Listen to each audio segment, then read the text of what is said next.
જિલ્લા શિક્ષણ અધિકારી કચેરી કેરા ખાતે કચ્છ અને શ્રી કેરા કુંદન લેવા પટેલ શિક્ષણ ટ્રસ્ટના સંયુક્ત ઉપક્રમે જિલ્લા કક્ષાના વિદ્યાર્થી સન્માન સમારોહનું આયોજન કરવામાં આવ્યું હતું.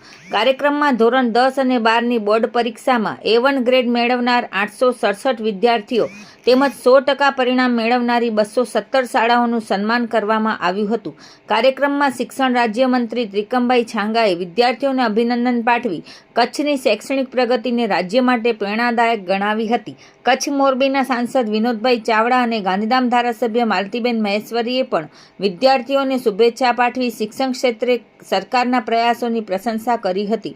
જિલ્લા શિક્ષણ અધિકારી સંજય પરમારે સ્વાગત પ્રવચન કર્યું હતું. કાર્યક્રમ દરમિયાન તેજસ્વી વિદ્યાર્થીઓને મેડલ અને પ્રશસ્તિપત્ર એનાયત કરવામાં આવ્યા હતા. તેમજ ગ્રાન્ટેડ શાળાઓના કાયમી થયેલા શિક્ષકોને નિમણૂક પત્રો અર્પણ કરવામાં આવ્યા હતા.